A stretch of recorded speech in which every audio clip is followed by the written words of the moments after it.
Hey everybody, and welcome to another one of Chris's beer reviews. Just for fun, I decided to lay out a wonderful collection of beer here. I got the Rogue Brutal IPA, the Rogue Summer Orange Honey Ale, I got the Rogue Northwestern Ale, I got the Rogue Double Dead Guy Ale, and I don't know if you can tell from the background, but that's a pretty big bottle compared to the other ones, and they both say 750 milliliters. We got the Rogue Chipotle Ale, which consists of chipotle and jalapeno peppers. We got the Ola Dube 12, which I recently realized I had already reviewed. And we got the wonderful historic ales from Scotland and the Southern Tiers Double IPA, which is exactly what's bringing me to this brew right here. I am very looking forward to this double IPA. What's my cat doing? My cat's playing with the door. It's playing with the door. We got your typical Southern Tier Brewery cap at the top here. Yes, again, this is a double India Pale Ale from Southern Tier. Now, before I get on to the ABV and the milliliters, I just want to say something. If I can remember correctly, the Southern Tier IPA is 7%, and that's pretty huge for a lot of people.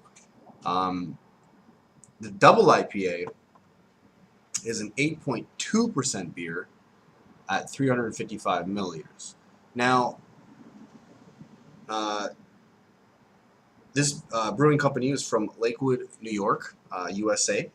Now, one thing I want to say about this is that Southern Tier is known worldwide as the one major brewing company that can mask the taste of alcohol content in pretty much any beer. The only beer of theirs that I've had that tasted high in alcohol content was the Gemini, and that's because they mixed. I believe they mixed their IPA. No, I don't. They mixed two different types of beers together, and that's how they came up with that beer. Anyways, small talk. Check this out. Brewed with 4 varieties of hops and 3 types of malts.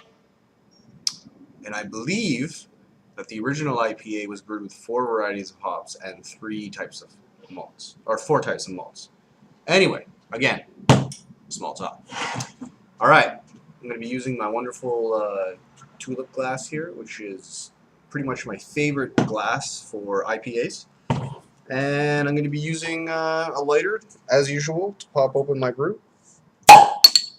And that just hit me right in the face. Excellent, excellent. Cap's good. Put it aside from my collection. Let's check out the color and the aroma. Looks very, very much like an IPA. If I can say anything, it looks a little bit more yellowish than your standard IPA. IPAs usually have a little bit more of like a orange color to them. A little bit more. But they're all light orange colors, so this isn't too far from the rest. We got about a half a finger head there. And yeah, this is very translucent.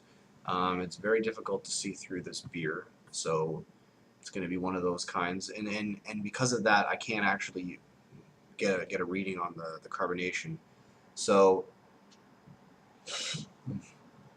one thing I specifically remember about the original IPA was it had your traditional IPA taste, but it also had a floral hoppy taste, and it also had a syrupy aftertaste.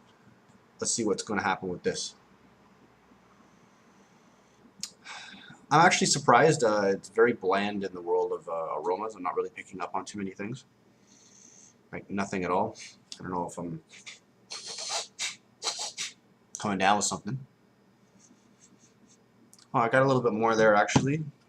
A little bit of an IPA. Where's this cat? A little bit of an IPA aroma to it, and let's give it a try.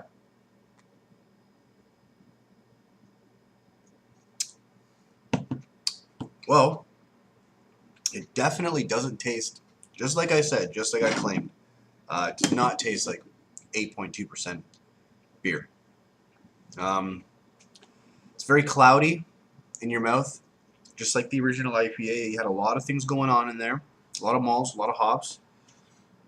I don't really get a piney taste from this. I get another kind of a hoppy taste that I'm not really able to pick up on. But you know what? I can tell you this.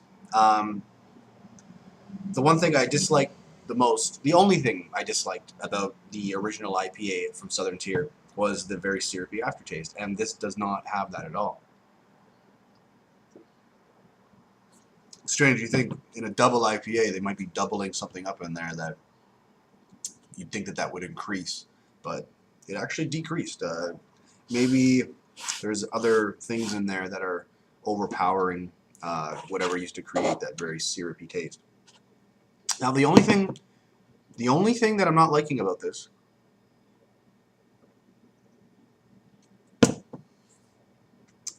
is it's not a refreshing beer. Like when it's summertime and you come in and you want a beer and you're like, it's so hot, I want a beer. This isn't going to be tickling your fancy in what you're expecting out of a beer. This isn't going to be. You're not going to take a big sip and then be like, you know, it's not the same thing. When you drink a beer and you have that reaction, it's almost like your whole palate is satisfied. But with this beer, I'm only picking up on the tastes in the back of my palate. My whole tongue isn't really getting the full refreshing effect.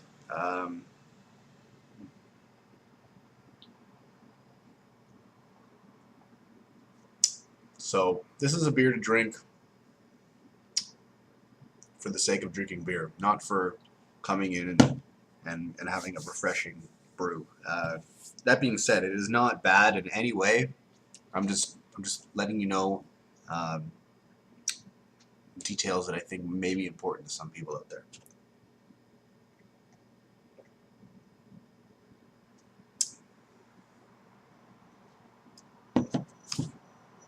Not bad at all. I wish I could pick up on all of the varieties of hops and malts that are in beers. But I don't have that kind of skill. But yeah, this is great. I'm not like another thing that I'm going to say again, comparing it to the other IPA. That's one thing that you're going to like about my reviews is that if I know that there's a new version of an old version, or if I have like a special pack, a gift pack of 3 or 4, I will do everything I can to go out of my way to do that whole review in one day. Every review in one day, because then I'll be able to tell you, I'll be able to compare the different types of beers between one another. And if you've had one of them, you'll know you'll know, judging by a couple off details here or there, what you may be missing, or something that you may not want to be missing.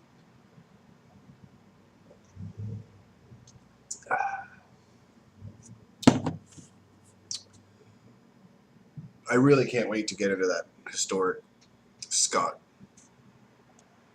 ales from Scotland pack. I had one of them at my buddy's house, and it was supposed to be a pine hop in there, and it didn't. The pine didn't taste like pine. It tasted like berries. I just couldn't believe it. All the ingredients, everything was actually brewed in Scotland. So, very, very cool stuff.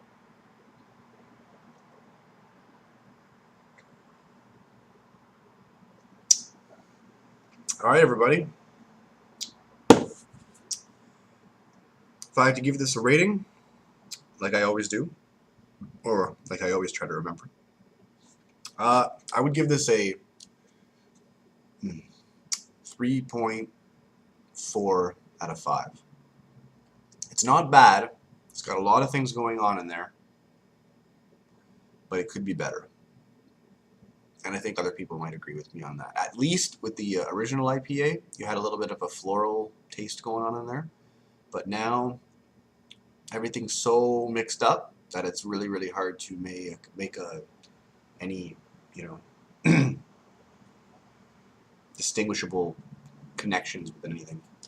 Anyways, people, thanks for joining me on another one of Chris's beer reviews. It's been a great time. Don't drink and drive, but drink responsibly. That's what I'm always going to say. Cheers.